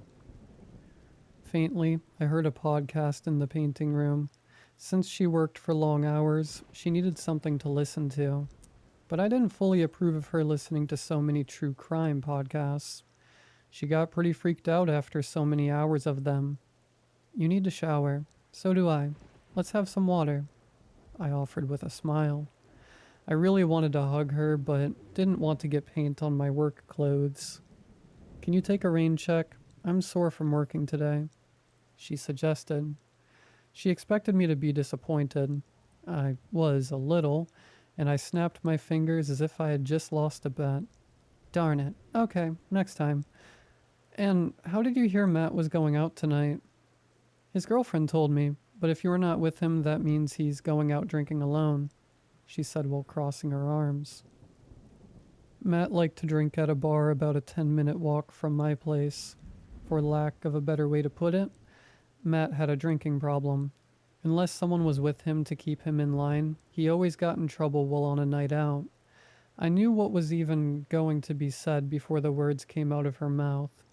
"Maybe you should see if he's at the bar and get him home," she suggested. I groaned and rolled my eyes. I was thinking of excuses when she raised paint-stained hands in a threat. I raised my own in defeat. "Fine. I wanted to buy something from the store either way. Let me get changed first. And you need to stop listening to those podcasts," I told her. I like Matt's girlfriend. He might get wasted and cheat on her, and she doesn't deserve that. Matt is dumb, but not dumb enough to cheat. Even if he tried, he's such a messy drunk no one would take him. You just think he's going to be nabbed by those smiley face killers, who aren't real, by the way, I said with arms crossed. She narrowed her eyes over just how easily I saw through her, and how I refused to believe a conspiracy she did. "If you keep that up, they'll get you next. They also target boyfriends who don't buy their loving girlfriends Cheetos," she said while backing up towards the bathroom. I guess she wanted Cheetos while I was out. I let her get into the shower as I left to get my friend into a cab back home before he caused any trouble. I should never second guess my girlfriend. She was smarter than me because somehow she knew Matt needed help. I sent a few texts asking if he was at the bar. It wasn't a very popular one, so I could easily find him inside if he was there. I was a block away when I saw someone stumble out of the bar. 2 people followed behind him. My hand tightened over my phone, ready to dial the police if needed. I quickened my pace to try and catch up to the 3 of them. The pair closed the distance between the first man, and I heard my friend yell. They dragged him into a small alleyway as Matt drunkenly shouted for them to let him go. I turned the corner to see one man keeping a hand on Matt's jacket. "Do you always go around talking to other people's girls, huh? Do you really think she would give you the time of day? The larger man accused. I suddenly felt exhausted. Why couldn't Matt just behave? He made things worse by not understanding how much trouble he was in. I didn't think she was yours because she didn't look at you all night. He shrugged. They got closer, both ready to knock some sense into Matt. I spoke up, causing all three of them to look in my direction. I'm calling the cops if you give me a reason to, I said, not feeling as brave as I sounded. Is he a friend of yours? The taller man asked. Sadly, yeah. That was not the right answer. They both decided that I needed the same kind of punishment as Matt. Since I most likely was going to call the police either way, they figured they could get something out of being arrested. The taller one landed a hard punch on Matt's face. I pulled out my phone, about to call the cops, but the second attacker moved too fast. He hit me so hard it knocked me off my feet. I've never been much of a fighter. I tended to take the easy way out, or avoided confrontations altogether. The night should have ended with both of us in the hospital, but it didn't. Wings flapped in the darkness as a sudden flock of birds came down. They flew in the face of my attacker, blinding him. He swatted at the birds as he yelled. Their feet and beaks tore at his exposed skin. By sheer luck, he knocked one out of the air and hard to the ground. I scooped it up before he stomped on the poor bird. I held it carefully in my arms as I watched in horror as more pigeons flocked to the small alleyway. Within seconds, what appeared to be 1,000 of the birds came down. They mauled the two men. The sounds of their wings flapping were nearly deafening. Specks of blood and fabric flew out from the mass of feathers as they tore at the humans in the middle of the swarm. I didn't see Matt for a moment. Suddenly he came bursting out of the mass, his face bleeding from the attack. Pigeons came down on him as they saw him as an enemy. The first man's body dropped to the ground. Through the flapping wings, I saw a mass of flesh and bone. My stomach twisted, and fear ran through my body when I realized the birds were eating them alive. And Matt was next. Wait, please, I cried out, expecting the birds to understand me. He curled in a ball on the ground as they pecked away. He begged me to do something, but there were far too many. He'll buy you croutons, I shouted, feeling a little bit stupid expecting such an offer would work. Somehow, it did. The birds let up long enough for him to get up. He made a run for it, and I caught up to him and grabbed his collar. We were going to uphold our deal. He rambled, scared and hurt, begging for us to just go home. I looked up to see hundreds of pigeons sitting on buildings looking down at us. I called a taxi to get us to the nearest open grocery store. No matter where we went, we were being watched. I still held the injured bird from the fight, unsure of what to do with it. It sat calmly in my arms as we went inside the store. We were an odd sight. One was beaten and bruised while the other held a pigeon. We gathered up bags of croutons, hoping it was enough. Matt meekly tried to make me pay for some of them. I told him he had to do it. The birds already liked me. I wasn't certain how we would feed all the pigeons, but that was answered when we left the store. The pigeon man waited for us, and he accepted the bags along with the injured bird. Can we go home now? Matt said while looking around. He fidgeted, seeing so many birds watching us from all directions. I swear their eyes were glowing, but it may just be the street lights reflecting off their pupils. Your friend is in the clear, but the birds don't like you. Matt, was it? You'll need to keep buying them food every month, so they won't punish you. The man said, almost sounding bored. Punish me for what? My friend demanded. You kicked one of them outside the bar tonight. I looked over at Matt, frowning in disappointment. The fact we got away tonight was a miracle.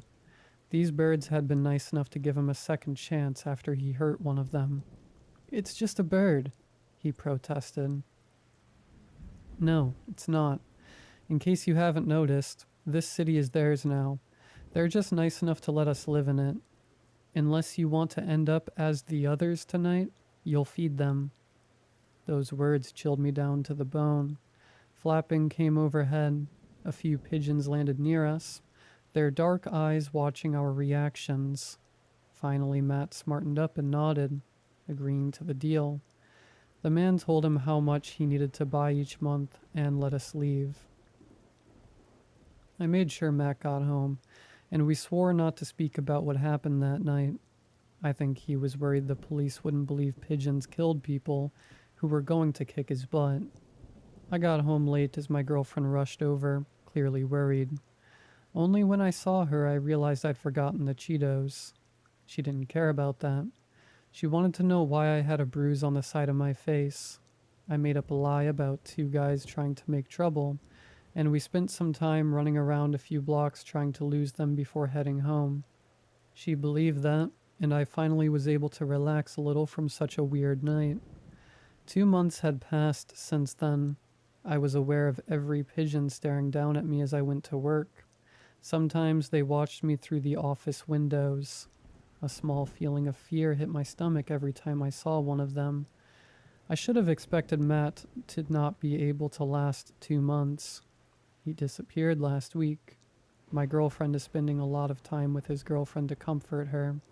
It kills me that I can't tell them the reason why he was gone. I haven't heard of any reports of the bodies of the 2 men showing up. After all, 2 pecked to death men on the street would be a big deal. I've walked by where it happened during the day. Aside from some stains on the ground, there were no signs of what happened. I met the pigeon man again, cash in hand. "Can I pay for my girlfriend?" I asked him. He smiled but didn't accept the money right away. They only attack people who wronged them. They'll do favors and look out for the people who buy them food. But I think someday soon, they'll fully take over this city. I have a feeling that day will be a bloodbath. The only ones who will make it out alive will be the people like yourself. So, do you have any family that lives in the city?" Luckily, I didn't. I paid him and moved on silently, starting to plan when to move. It would be hard starting in a new place. My girlfriend has only sold work to a local gallery. I hoped she could do the same thing if we left here. I didn't know how much time we had left, but it feels as if more and more pigeons are appearing on busy streets. Do me a favor. Take care of your local pigeon man. He might be more of a help than you first realize. And whatever you do, don't mistreat pigeons, no matter how much you dislike them.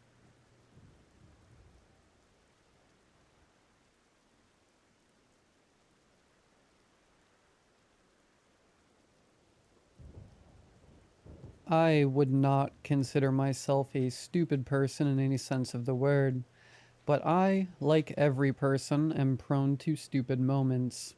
That's why I decided not to go to school, but instead try to start my own business, in which I would sell my own clothing brand that I was so sure was going to make me millions. It didn't last more than 4 months. Now I'm stuck in my crappy 1-bedroom apartment with almost 1,000 t-shirts that I am too embarrassed to tell you what they actually say. With nothing else going on, I just started looking for any job I could. But no one seemed to like the gap in the resume, so I had no offers. None. 0. Except for one. A weird sketch Indeed ad that simply said, "Driver." It provided no information besides that, which I honestly didn't think was possible for there to be so little on Indeed. But there it was. I assumed it was for a taxi driver or a delivery driver. I was more than confident I could do that. I'd been driving since I was 15, so how hard could it be?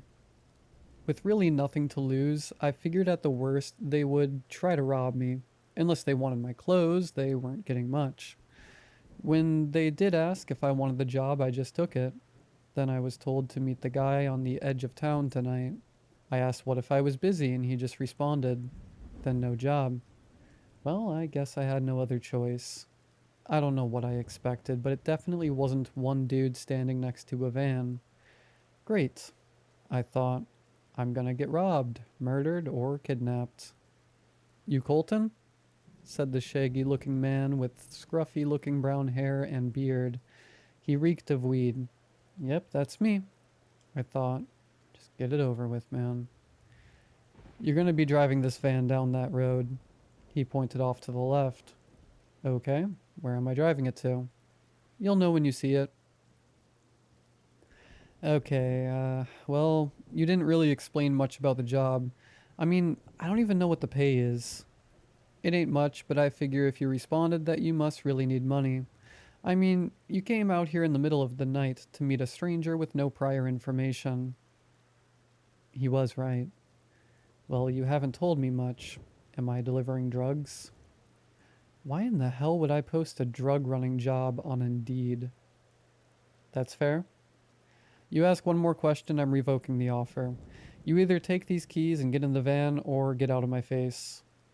Remember how I said I'm prone to stupid decisions? This was one of them. I took the keys and got in the van. God, it smelt bad trying to grab the crank to roll down the window, but it didn't work. Oh, this is fun, I said. Already regretting my choices, I checked what else was wrong with the van.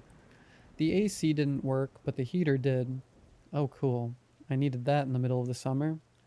The windshield wipers worked, but no fluid. The back seat had been torn out, and there was a gross-looking mattress in their place, as well as a duffel bag. I opened to check its contents, fully expecting the drugs to be in it, but instead, it had a couple of pairs of clothes weirdly in my size, some bottled water and snack bars, as well as a flare gun and a med kit. I went back to checking the van.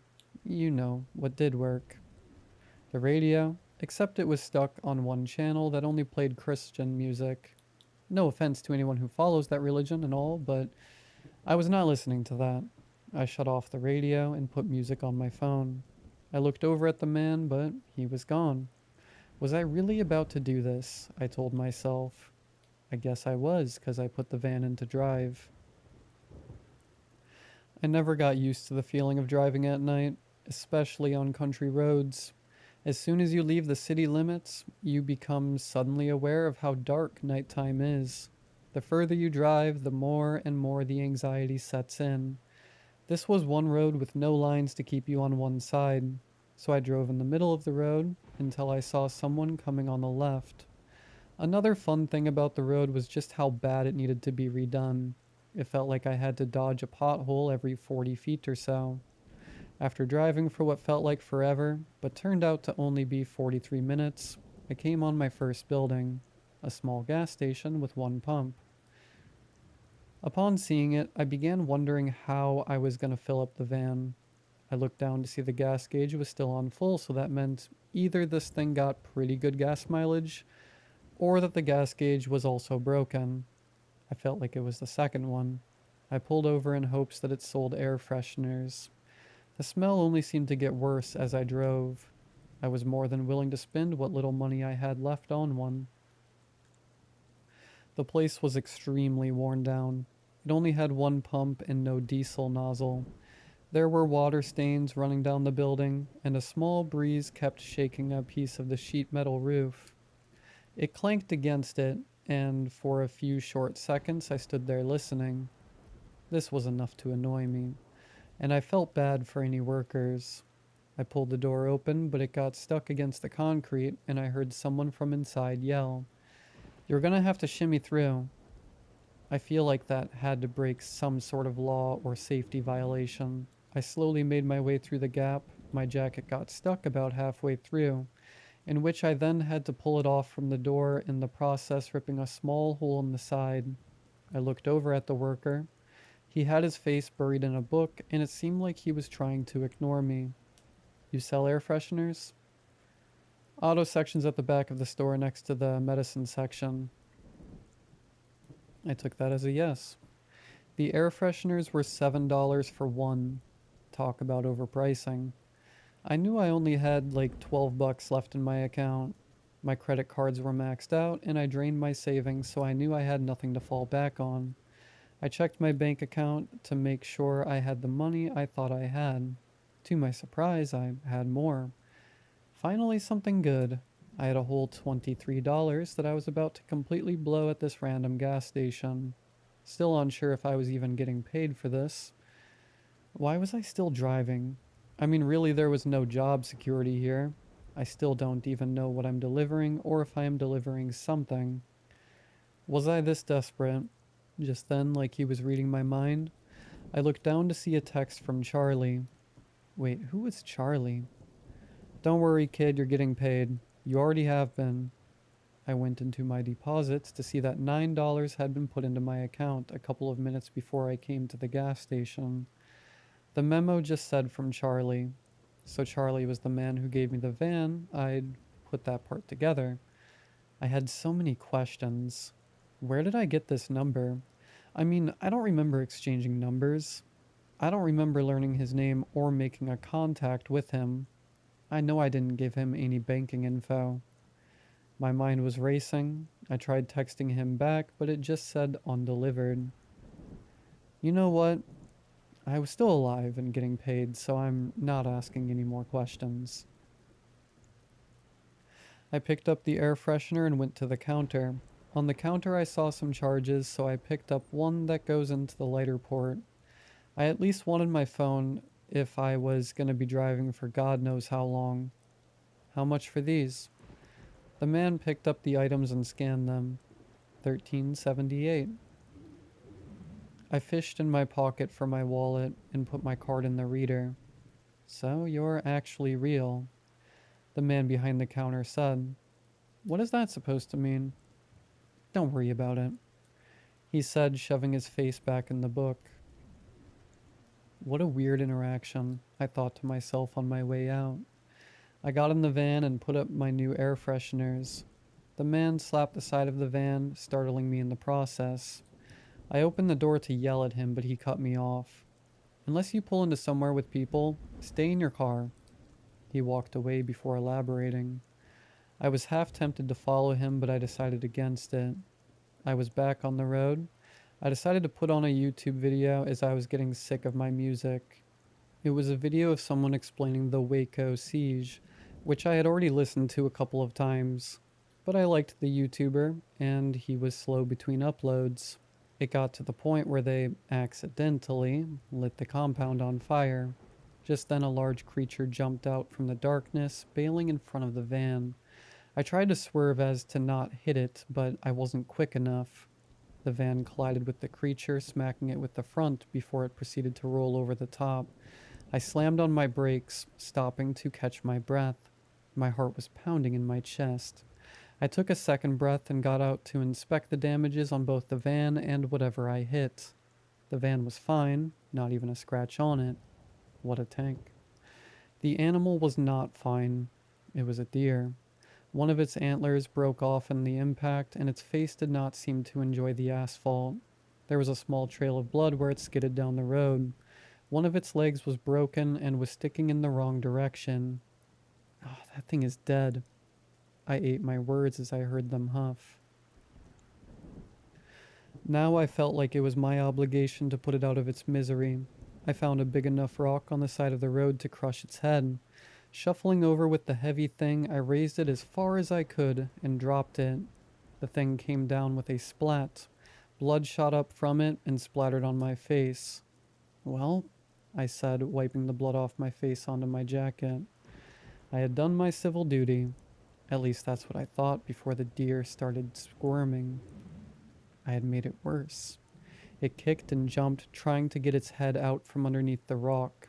I sat dumbfounded, trying to figure out if I should smash it with another rock or help it get the rock off. But just then it stopped. I was thankful as it finally died. I ate my words again. The thing planted its 3 working legs. As it did, the 4th leg began to crack back into place. The bones crunched multiple times, and suddenly the leg was planted with the other 3. What the... The deer lifted its head, and the rock easily fell out of its place. It sat up and stared at me. Half of its face was scrapped from the asphalt. The other half flattened inward. There was no blood in revealed bone. Its lower mouth hung halfway off, and its brain was revealed to the fresh air. In no world should it have been alive. It looked mad in a way animals should not be able to show. The deer started its charge for me, its broken jaw swaying as it did. I turned around to make my run back toward the van, but the deer was much faster than me. I felt its remaining antler tear into my clothes and then into my back, knocking me to the ground and standing in front of me now ready to make its second charge. I was able to roll out of the way this time. I pushed myself forward into the driver's seat and pressed the gas pedal as hard as I could, but since it was still in park, it didn't move. The deer rammed it into the side, shaking the whole van. I put it into drive and peeled out of there. My adrenaline finally started to wear off, and I was very aware of my injuries. Not only my back, but my knee and hands, which I scraped during my fall. Once I felt I was far enough down the road, I pulled over. Using one of the van's side mirrors, I did my best to examine my injuries. The 2 scratches on my lower back seemed to not be serious, but the puncture wound in my shoulder was bleeding really bad. I called 911 to get an ambulance, but the call wouldn't go through. It just kept failing.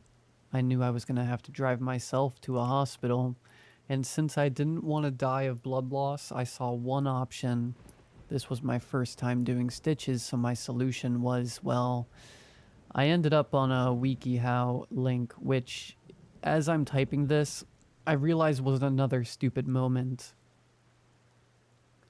I lacked most of the tools they use, so I had to just follow it as best I could. I took a needle and thread from the med kit and went at it. After poking the needle in my skin for the first time, I realized how painful it was. I grabbed my shirt and rolled it up so I had something to bite onto, and went through several painstaking minutes of stitching. By the end of it, all I wanted was to get blackout drunk. I applied some of the first aid cream, which was 4 minor cuts and scrapes and scratches over my wound. Probably wouldn't help much, but better than nothing. Then slapping a gauze and some medical tape on it. If you are wondering how I stitched the back of my shoulder in the dark, side mirror and dome light from the van. I won't elaborate further. I decided my temporary sketchy job wasn't worth my life and started the 2-hour drive back towards town. I made my way around a bend in the road and I was back in the same place I just stitched myself in. What the hell? I thought it was the same place. I flipped the van around and drove again in the opposite direction, turned around again in the same place. I tried again and again and again, but I kept ending up in the exact same place. Even getting out a couple times to find my blood on the road. I once again received a text. It was from Charlie. Keep driving. I texted him back asking who the hell he was and what kind of mind trick he was playing, but every text I sent didn't go through. I tried calling 911 again. I tried texting.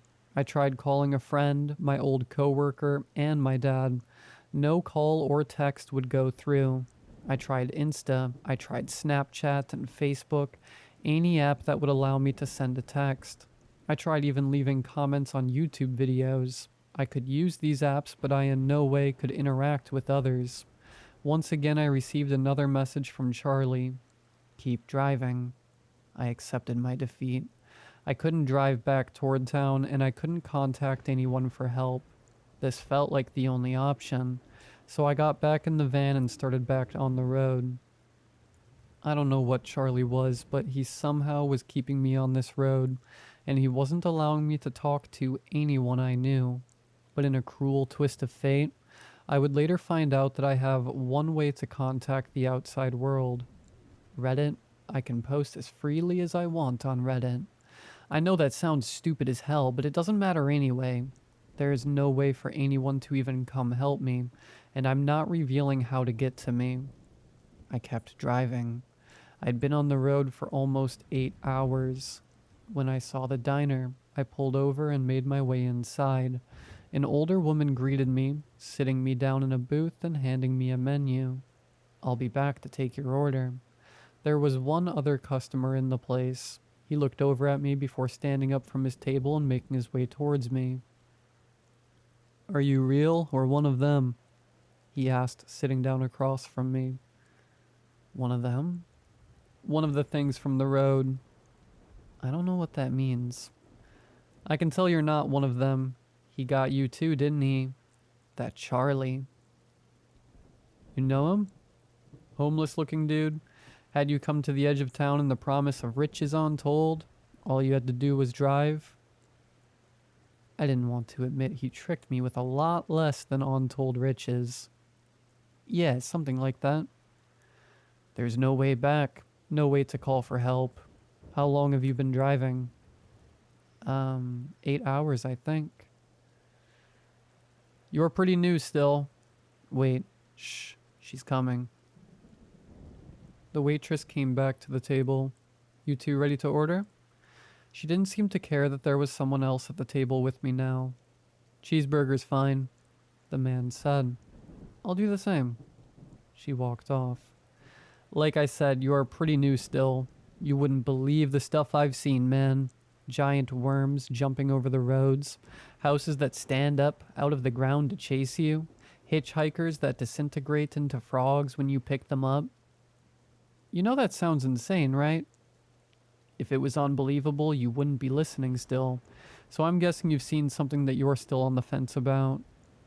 I looked down at the table and whispered, "Zombie deer." I still don't know if the deer was paranormal or just a freak of nature, but he was right. It was unexplainable at the very least. The waitress came back with our food. She stared upwards at the ceiling as if she was trying to avoid eye contact. She was listening in on us. Somehow I knew that. We both gobbled it up, and not a word was exchanged. It wasn't until we both left the building that he spoke up again. 9 weeks. "What?" "I've been on the road for 9 weeks. "Jesus, and you have no idea how to get off. So that means I'm stuck?" "Yeah, you're stuck. But I got an idea." "What's that?" "Let's go drive the road together. Safer in numbers, you know." "Hell no, man. I don't know if I even believe you for one. And if I did decide you were telling the truth, what's to say you're not something the road conjured up to trick me?" "Yeah, you bring up a good point. Look, man, since you're probably gonna die..." "What?" "Let me finish.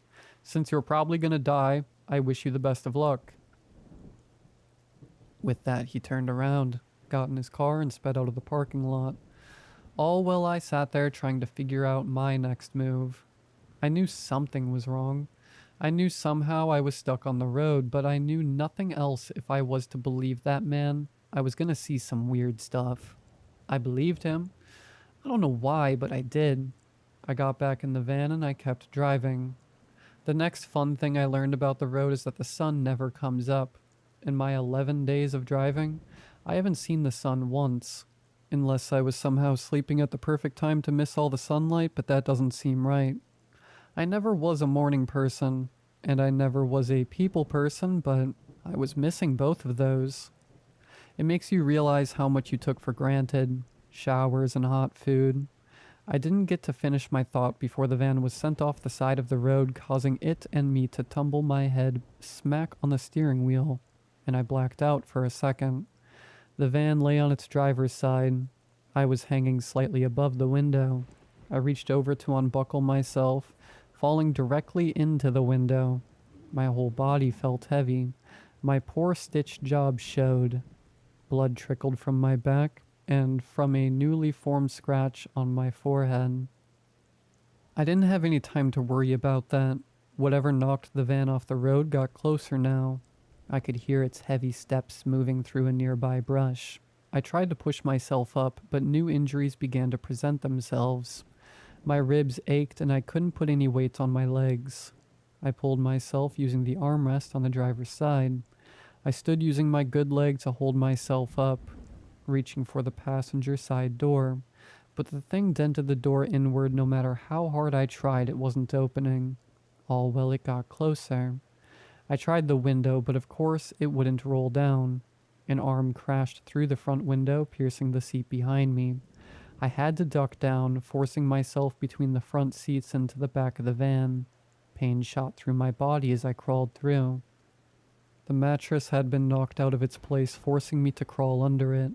The monster was away from the window and I could hear it scratching the car to my right.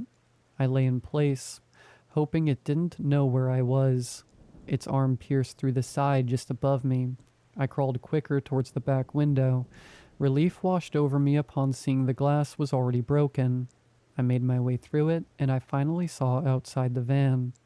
Forcing myself up through the gap, feeling how ruined my leg was, I placed all my weight on my other leg, trying to move as fast as I could. I turned to see the monster's arm was still stuck inside the van. It tried harder and harder to pull its arm out. I used my opportunity to put as much distance as I could between us. The monster yanked, pulling its arm from the van before screeching into the air. It stared at me with dark black eyes and pale skin. It walked on two legs and had 4 arms. One of the arms lay flat unmoving, the same one it pulled from the van. It clasped its incredibly sharp teeth together before running towards me. It was so much faster, there was no way I could move quickly enough. It ran with its working arm in the air as it tried to come for me. It was bloated, wearing pants and a jacket. It was human enough. I was on the road before my good leg gave out. I collapsed upon it.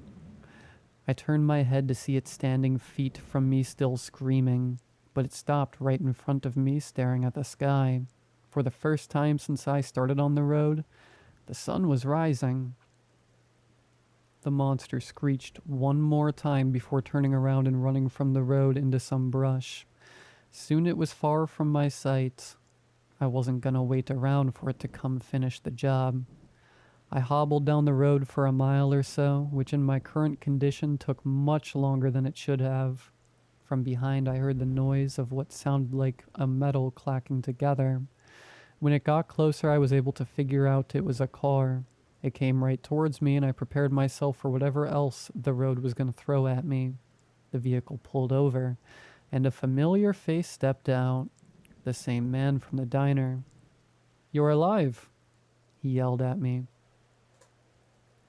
I said nothing back, just hobbled over to the car, opened the passenger door, and got in.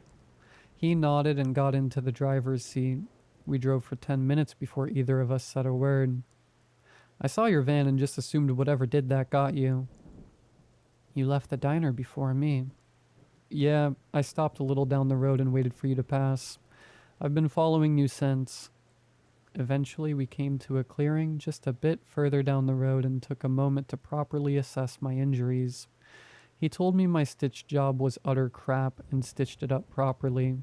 He then took to my leg, telling me it wasn't that bad, and made me a makeshift cast out of some of the foam and cardboard.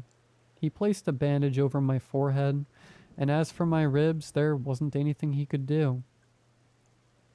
We took the time to finally introduce ourselves. This was Ted Villock, a 33-year-old, self-proclaimed doomsday prepper. The knowledge he gained in preparation for the end times came in handy, but he was kinda, in the nicest way possible, an insane conspiracy theorist who thought our whole journey on the road was manufactured by aliens to test the limits of human capability. I didn't care about that. He could ramble about it all day. I was just happy to be around someone. For now, that's all I got. I'm stuck on this road and no one's gonna come and help me. At least I have company. I welcome any theories about what's going on here. And I'll let you know if anything else interesting happens.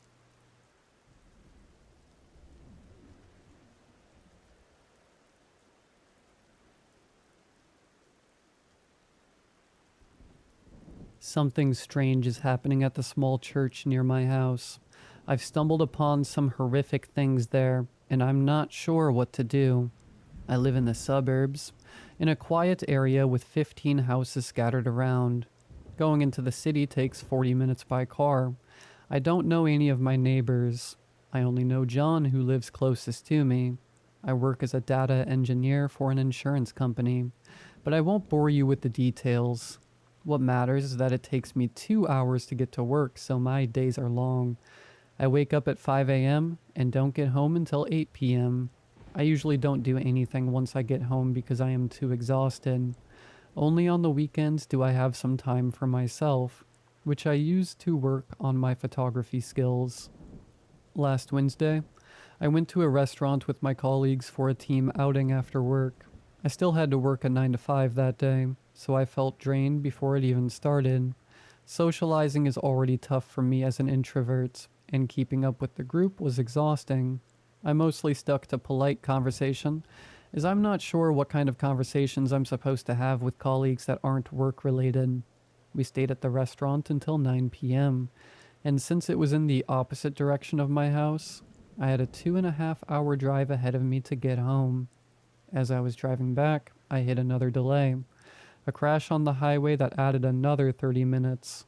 I was frustrated, knowing I'd barely have any time to rest before the next workday. It was nearly 11 p.m. when I finally got onto the quiet suburban roads near my house. It was pitch black, and even with my headlights on, I had to be extra careful because wildlife could jump out at any moment. It once happened to me that a deer jumped in front of my car and just stood there. I barely managed to stop in time, but ever since then, I've been extra careful. When I was about 10 minutes from home, I passed by the small church. It always seemed a bit eerie to me. It's never really used except for the occasional funeral. The building seems to be on the older side, so I assume it's kept around for its historical value. The church looked particularly sinister that night. Despite my tiredness, I saw an opportunity to take a good picture from my photography portfolio. I stopped the car and took a few photos, then went back inside to review them. In one of the photos, I noticed something. After adding some filters to the photo to enhance the quality, I saw a bike and a person sitting on a bench near the church. It wasn't visible in the other pictures, probably because of the angle and the darkness. It was strange for someone to be at the church that late, so I looked back at the bench from my car, but I could not see the person sitting there. Curiosity got the better of me, so I decided to check it out. I got out of the car and walked towards the church. The bike was still there, but there was no sign of the person. Then, I heard a noise coming from inside the church. Why would someone be inside at this hour? Looking back, my tiredness had clouded my judgment as I decided to investigate. I walked up to one of the windows and peered inside. Instead of seeing the main hall, I saw a small side room.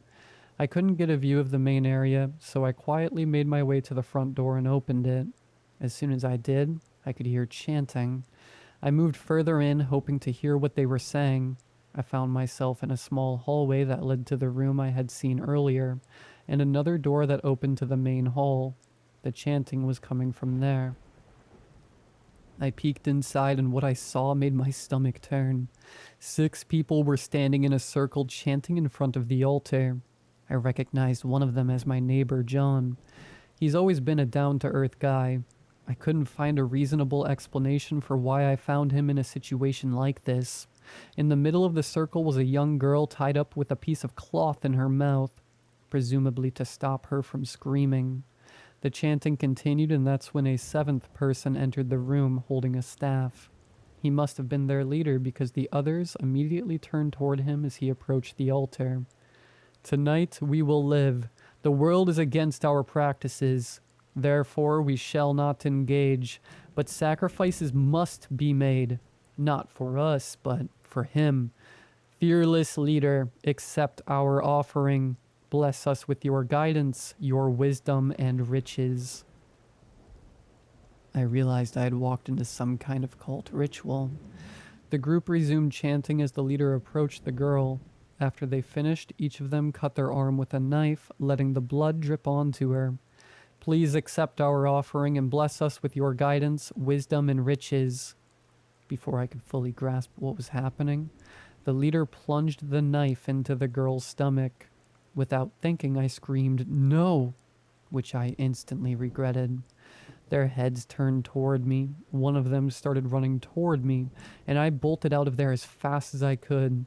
I made it to my car, locked the doors, and started the engine as the man tried to open the door. He stared at me with a big, twisted smile as I sped away. I called the police as soon as I got home, explaining what I had witnessed, but they believed I was prank calling them. I didn't sleep at all that night. The man who chased me saw my face. John knows who I am. They'll find me. This morning I found a letter in front of my door. You are invited to celebrate the church's 350-year anniversary. Please help me.